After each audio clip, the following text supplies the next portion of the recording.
പിണറായി വിജയൻ അന്തസ്സും അഭിമാനവും അല്പമെങ്കിലും ബാക്കിയുണ്ടെങ്കിൽ അദ്ദേഹം രാഷ്ട്രീയ പ്രവർത്തനം അവസാനിപ്പിക്കണം. ഞങ്ങളുടെ ആവശ്യം അതാണ്. ധർമ്മടത്തെ UDF സ്ഥാനാർത്ഥി അബ്ദുൾ റഷീദാണ് നമുക്കിപ്പോൾ ഉള്ളത്. ഇങ്ങനെ അട്ടിമറി പ്രതീക്ഷിച്ചിരുന്നു? ഞങ്ങൾ പ്രതീക്ഷിച്ചാണ്. കാരണം ചെമ്പിലോട്ട് പഞ്ചായത്തിൽ ആ രീതിയിലുള്ള പ്രവർത്തനമായിരുന്നു. വളരെ അടുക്കും ചുറ്റിയോടുള്ള പ്രവർത്തനം. കാരണം ഞങ്ങൾക്ക് ഏറ്റവും പ്രവർത്തന സ്വാതന്ത്ര്യമുള്ള ഒരു സ്ഥലവും ചെമ്പിലോടാണ്. പക്ഷെ ഒരിക്കലും UDF ഭരിച്ചിട്ടില്ലാത്തൊരു പഞ്ചായത്താണ്. ഞാൻ സ്ഥാനാർത്ഥിയായി വന്നത് മുതൽ പറയുന്ന ഒരു കാര്യമാണ് ആദ്യത്തെ 2 റൗണ്ടിൽ. കാരണം ആദ്യം ഇറങ്ങുമ്പോൾ തന്നെ ഈ പിണറായി വിജയനെതിരെ ഏറ്റവും രൂക്ഷമായ ജനങ്ങളുടെ പ്രതിഷേധം നിലനിൽക്കുന്ന ഒരു പഞ്ചായത്താണ് ചെമ്പിലോട്. പാർട്ടി നേതൃത്വം, അവിടുത്തെ കോൺഗ്രസിൻ്റെയും ലീഗിൻ്റെയും നേതൃത്വം ഒറ്റക്കെട്ടായി പ്രവർത്തിച്ചു.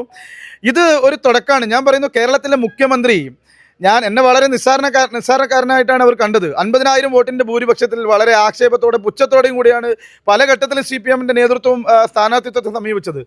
ഇനിയിപ്പോൾ എണ്ണാനുള്ളത് പിണറായി പഞ്ചായത്തും പെരളശ്ശേരി പഞ്ചായത്താണ്. ഒരുപക്ഷെ കള്ള വോട്ട് ചെയ്തും ബൂത്ത് പിടിച്ചും ജനാധിപത്യ വിരുദ്ധ മാർഗത്തിലൂടെ 50ഓളം ബൂത്തുകൾ CPM കൈയടക്കി വെച്ച ബൂത്തുകളാണ് ഇനി എണ്ണാൻ പോകുന്നത്. സ്വാഭാവികമായും CPM-ന് ജനാധിപത്യ വിരുദ്ധ മാർഗത്തിലൂടെ ഒരുപക്ഷെ അവിടെ ലീഡ് നേടാൻ സാധിക്കുമായിരിക്കും. പക്ഷേ ഞാൻ ചോദിക്കുന്നത്, പിണറായി വിജയൻ അന്തസ്സും അഭിമാനവും അല്പമെങ്കിലും ബാക്കിയുണ്ടെങ്കിൽ ഈ രാഷ്ട്രീയ പ്രവർത്തനം നിർത്തി വീട്ടിലിരിക്കാൻ അദ്ദേഹം തയ്യാറാകണം. കാരണം ജനമെതിരാണ്.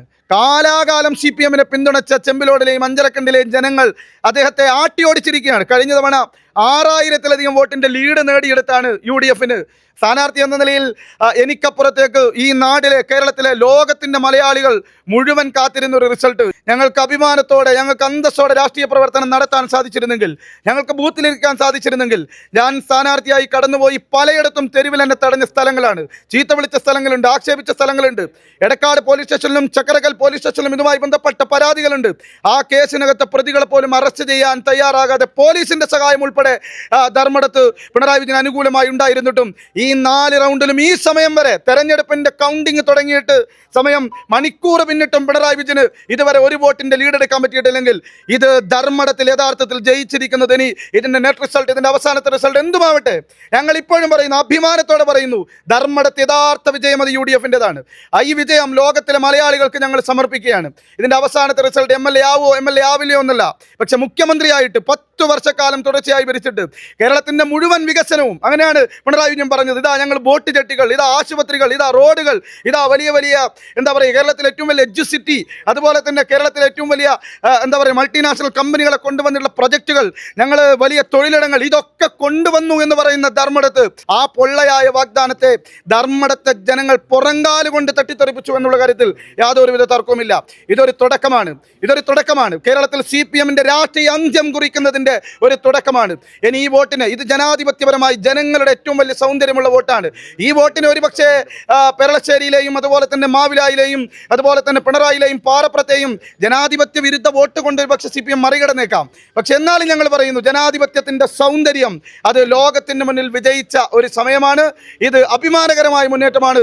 സ്വപ്നത്തിൽ പോലും കേരളത്തിലെ മാധ്യമങ്ങൾ, ഞാൻ അത്ഭുതത്തോടു കൂടി പറയും, ഈ പ്രചരണ രംഗത്ത് എൻ്റെ ഇടവും വല നിന്ന നേതാക്കന്മാർ, ഉള്ളിൽ കൗണ്ടിങ്ങിലുള്ള നേതാക്കന്മാർ, ഞങ്ങളുടെ കൺവീനർ, ചെയർമാൻ, ഏജന്റ്, ഞങ്ങൾ ഒറ്റപ്പെട്ടു പോയൊരു ഒരു തെരഞ്ഞെടുപ്പ് പ്രചരണമാണ്.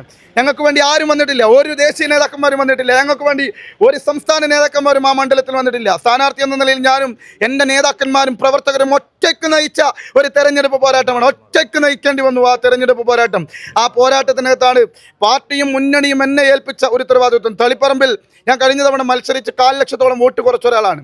1,00,000 ലക്ഷത്തോളം വോട്ട് കുറച്ച ഒരാളാണ്. 5 വർഷക്കാലം അവിടെ നിന്ന ജനങ്ങളുടെ കൂടെ നിന്ന് പണിയെടുത്ത ഒരാളാണ്. ഒരു സുപ്രഭാതത്തിൽ അവിടെ പാർട്ടിയും മുന്നണിയും എന്നോട് ധർമ്മടത്തേക്ക് മാറി മത്സരിക്കണമെന്ന് പറഞ്ഞപ്പോൾ എൻ്റെ സങ്കടങ്ങളെക്കാൾ വലുതെൻ്റെ സംഘടനാബോധമാണെന്ന് പറഞ്ഞ് അവിടുന്ന് ഒരു സുപ്രഭാതത്തിലാണ് ഞാൻ ധർമ്മടത്തേക്ക് എന്നെ പറിച്ചു നടപ്പെടുന്നത്. അവിടെയാണ് കേരളത്തിൻ്റെ മുഖ്യമന്ത്രി കിടന്ന് വയർക്കുന്നത്.